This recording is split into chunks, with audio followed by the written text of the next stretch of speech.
Welcome to the 8th round of the Rapid Tournament. Now we are playing the guy who we met in the previous Blitz tournament. And if you remember, he played Caro-Kann. We had a very spicy game there. And now we again open with e4. He again played c6. I played d4, he d5, takes, exchange variation, knight f3, and knight c6. At this point, we are going to repeat the line with c3, and in our previous game, in Blitz 1, he played bishop g4. But now he decided to go for knight f6, where I directly jump with knight e5. This is very uncomfortable variation for black, if he's not familiar with a setup of playing this one. g6 and bishop f5 are interesting moves here, but he played a6. That's a little waste of time. He wants to cut all options of bishop b5, but it's also not having any big purpose for the late game. The only purpose is to push b5 and create minority attack. But black needs much more other things to do for his king, for example, to get out with his bishop and castles. That way I want to play f4, but I can't still because there is bishop to f5. And now the best move, according to engine and according to theory, is to play the move bishop d3, where we are stopping bishop f5 and bishop g4 is not possible because of knight. And if they take here, we take back. Knight can go on d7 because there is very powerful move e6, and if they take, queen h5 is beautiful checkmate trap in this Caro-Kann line. So bishop d3, knight e5 takes. If they go knight e4, then we just simply go castle or play something like knight e2. And if we enter this position, I mean, white is totally fine. Still bishop can't find a good square out. And we can castle next, followed by some f4, f5. So I played bishop d3. And now for him it's hard to find a way of activating this bishop. Playing g6 followed by bishop f5 is typical idea in these structures, but it's also creating the weaknesses on f5. So after something like castles, bishop f5, and if we capture, it is opening the line, but on the other side, they now have weaknesses. And I mean, king is fine for now, but maybe in the future, he might have some issues. And also this knight on e5 is a very strong piece. So white will follow with knight e2, followed by knight f3, rook e1. And he's not really scared about anything happening on the g line. He's having a very solid advantage here. So after the move bishop d3, there is a very logical option of playing queen c7 here, trying to put a pressure additionally on this knight, or just simply to play something like e6. But e6 would be much better to be played earlier on knight e5 directly to go e6 without even playing the move a6, because we are not threatening bishop e5. They always have this move to unpin themselves. So after bishop d3, he played e6. I played directly f4, and we just have better version of this e6 line, but they already included a6. Queen c7. Always be careful about some captures, and if I play now something like queen to e2, there is this powerful move knight takes d4, and like is already better. So I played knight e2 first. I also want to control the e4 square, because usually black is looking for that kind of counterplay to coordinate the knight on e4 followed by f5 and doing similar things like I did for my knight. But now that's not possible. He played directly b5, which creates the minority attack, but he's not threatening much with that move. I just wanted to do this little prophylaxis to stop b4. He played bishop b7. And now I just castle. So my plan is, if he goes for bishop d6 and castles, I will go rook f3, rook h3 and go for the kingside attack. Instead, he went knight f5, and he's rushing for some reason of getting to c4 square, but he's forgetting that his king in the middle is not so much safe. So since we castled, since we connected the rook with the bishop, even if the knight is on c6, queen e2 would not blunder the pawn. The only little problem now might be if they want to jump here on e4 with a knight and trying to, open up this diagonal. Pushing f5 is possible, but I wanted to prepare that before I even go with the breaks. That's why I played queen e2, stopping knight e4, and now slowly preparing f5 break, like his king is in the middle. So now bishop d6 should be played here, and then maybe I will go rook f3 followed by rook h3, but he played knight c4. And this is already inaccuracy that leads to definitely better position for white. We're not gonna take on c4. That's not our plan. If they take here, we can always take back with d pawn. So we just push f5 and opening up 2 lines. He was not surprised about this move. Maybe he saw it and he liked that I pushed f5 because he thought maybe knight on e5 is now not stable. At that point, they cannot take. We just take back with d pawn, and okay, if they include bishop c5 check, we just play king h1, and wherever they move the knight, we can open up again. So he played bishop d6, not knight takes c5, and now he's of course threatening the knight. And if I move my knight, he's threatening on h2, coming with check. So the idea such a knight takes f7 doesn't really exist. Queen takes f7 can just be recaptured. So if I stack my knights, like going knight from d to f3, that's a possible idea. But I didn't like some move knight e4 here. And if I capture, they will recapture with pawn. Maybe I have to capture now on e6. But all variations leads to this f takes e6. And now after bishop d6, maybe it's actually just better to take this pawn here and then ruin the castles later. Because f takes e6, f takes e6. My plan was to go rook takes f6, g takes f6, queen h5 check.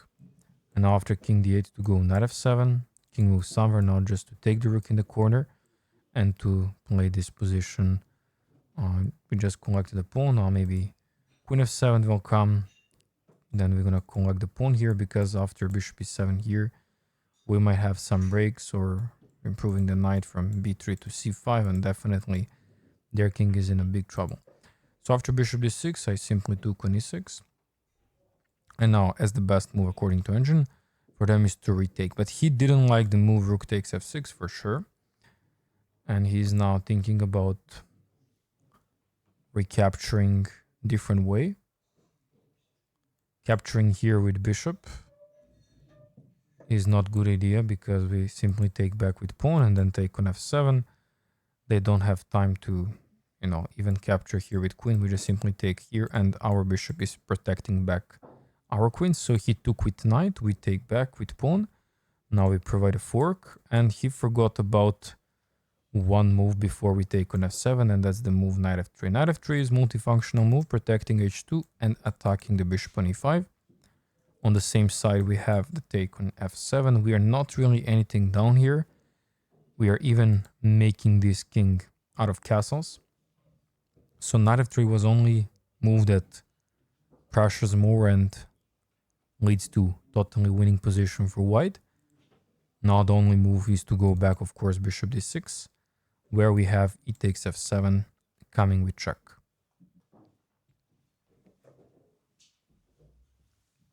He decided to retreat bishop on d6. And now at this point, pawn on f7 is lost. I was thinking here maybe playing knight g5, but why too complicate? Just e takes f7, check. And now taking on f7 would be deadly attack for white. Knight g5 check, and if he goes on, let's say, g8, we have queen e6, king f8, and, definitely some sacrifices on f6. Pawn takes, queen takes, king e8, then we win the rook in the corner. And white is simply collecting everything on the king side, gaining material and winning the game.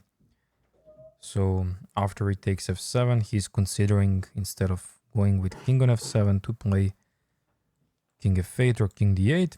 King f8 is quite similar because we also got some forks on e6 and anyway protecting the pawn on f7. On the other side, we can simply play bishop g5, and when they go h6, just eliminate this knight. But he decided to go for king to d8, which is interesting option because he might look to go around and create a king safety here, or just being behind his pieces. while some diagonals could open here for his bishops. You know, he has this clever idea of running away, making the king walk, where I currently don't have any potential tactics, but I can do some restrictions. I can restrict the king on this diagonal to play something like bishop f5, and if they go g6 to bring my bishop back to h3 and just keep the control here. Later on, maybe bring the knight to d4, always have some options of knight e6 jumps. I don't really care about the pawn on f7. I know that this pawn is anyway lost, so I will use it as a decoy. So he actually wastes the time in taking that pawn in the future. Now I'm doubting, maybe I should start some a4 breaks because king is leading to the queen side. Maybe I should go bishop g5. There is so many options for white here, but you need to pick what intuitively feels good to you and fits your play, you know. Bishop f5, nice move, restricting the king, keeping the advantage. At this point, pawn on f7 is lost and hanging. But who cares about that pawn? The point is king. We have to attack the king. We don't really look for the pawn here. Then we have some options of going bishop e3, followed by including the rooks to the game, like rook ad1.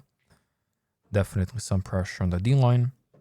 On the other side, if we need the rook from f, he can come on e-line. He decided to take on f7 with queen, but it just simply allows me to reposition my knight with tempi and attack the queen on f7 with knight g5.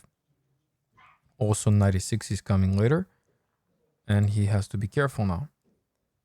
He would like to offer the queen trade and accept queen trade, because endgame could only help him without queens. Queen e7, clever move. If I go something like knight e6, he can go king c8 actually, and on knight g7, king b8 or king c7 will lead to, I would say, endgame position where white is definitely better. I will go bishop f4 here, he'll play king e7, I will retreat back, improve my pieces, and you know, white is definitely winning here, but why not to, you know, keep the queens on the board? Why would we trade the queens? So that's why I decided instead of going any other move, I played bishop to e3. Opens my rook, blocks the attack on my queen, the trade, and also I'm threatening to go bishop b6. So at that point, I was expecting for my opponent to go king c7 and try somehow to run away with his king, where most probably I would put the other rook to the game, like rook a1. I would say maybe he'll go king b8 and I'll play something like queen to f2, threatening some discoveries and winning the queen back. On the other side, I'm very happy with my position. There is no any problem with my king. Sacrifices such a bishop takes h2, king takes h2, and knight g4 currently doesn't exist. So they might need to, you know, create some pins, but always black is slower with his counterplay. So after bishop e3, this is also combined big threat. Like if he plays rook to e8 here, then bishop e6 directly is winning the game. Bishop c7 and now knight e6. King is simply stuck here because of these diagonals, and now we are even winning the piece, and that will be game over.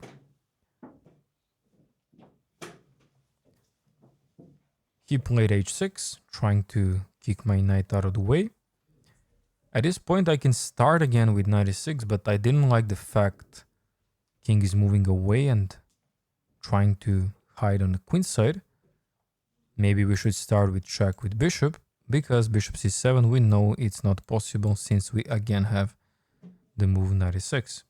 And then after bishop e6, black king will start running on the other side, which is actually what we want. We have two open lines, f and e line here, and it's better to, you know, like move the king on that side than moving him on the other side where we don't have pieces.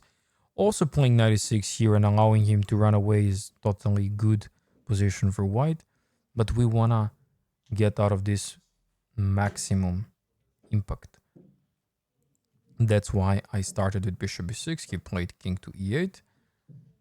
And now since king is lost in the middle, bishop g6 looks like a good move, but then he, you know, runs away after these checks and I don't have any particular tactics. So I played knight e6 because I'm now threatening knight takes g7, winning the pawn and starting with check. Also, there's some annoying moves such as bishop g6 where the king will get out. But on the other side, I know that he doesn't like having the king on e8. And I completely understand him that he wanna just simply go king f7 and rook e8, like just to get out in castle by hand and have a, you know, natural position, if I can say that way. But what here can be natural for black? Look at this. It's terrible, paralyzed. I bring the other rook to the game. He played his rook to e8, and now white is having simple win here, simple advantage. We have to improve this bishop from b6, definitely, to bring it to the center and also find some better diagonal, because that's not anymore the point of view you want to keep with this bishop. That's why bishop d4, putting the pressure on this diagonal. There are some sacrifices with knight takes g7 in the future to remove the defender over the knight. He played king to g8. And now here you can play literally anything. You have full control over the board. You can readjust your queen by going queen f3 and queen f2, but there is a little problem because after playing this move, they might go with something like knight e4 and trying to, you know, bring this knight to the center. Anyway, even that part is totally fine for you, but what is the easiest is just to look for captures. So bishop takes f6, queen takes f6, and he blundered now bishop h7, king h7, rook takes f6, and pawn takes f6. The problem with the pawn takes f6 was definitely the move queen g4, where he's totally collapsing and anyway entering the lost field. So doesn't even matter. After getting the queen this way, I played queen d3 check, he went king h8, I brought my queen on g6. So now pretty much the threat of checkmate and winning the pawn and also taking the other pawn is unstoppable. He tried something with bishop f8, I collect on f6. He went king to g8. At this point we have some ideas such as rook e3, rook g3. That's something I missed in the game. I just played queen g6. He went king h8. And now at that point I would like to infiltrate my rook on the 7th rank, target this bishop and threaten the checkmate. That's the reason why I played rook f1, trying to get to the f7 square where we can simply announce win, because black's pieces were totally passive for any sort of control and counterplay. That's why he decided to take on e6. It's simply hopeless. I take back with my queen. He's not resigning still. I guess playing until the end of the game. He went d4. Desperately trying to open up something. And now simple. I'm just checking around to see if there's not anything to blunder, but of course there's not. I just play rook f7, threatening the bishop on b7, and also threatening to go for check and later on mate. He played bishop g7, I simply took on g7, he take with king, I went check, king moves up, I collect bishop. He brought the rook to the center, and now that's easy part of the game. Queen b6, king moves, I just take the pawn in the center, rook d6, queen c5, king e6, queen e5, king d7, push the pawn, king c7, I just brought a king in the center, he started pushing, I brought again, pushing, we trade some pawns, I brought a king again, king d7, queen d7 check, king goes back, king c5, rook d7, queen f8 check, king c7, push the pawn, king goes to b7, another check on f3, king goes to a7, queen sneaks in, rook g7, queen a4, king b7, queen takes b4, another check, king c8. I played queen f4, threatening queen f8, and now he resigned the game. That's the 8th round. We are 6 out of 8. We are playing the last round. If we got a win or got some draw, we are getting in the top seed of the tournament and maybe win some prize. Thanks for watching, and I'll see you in the next one.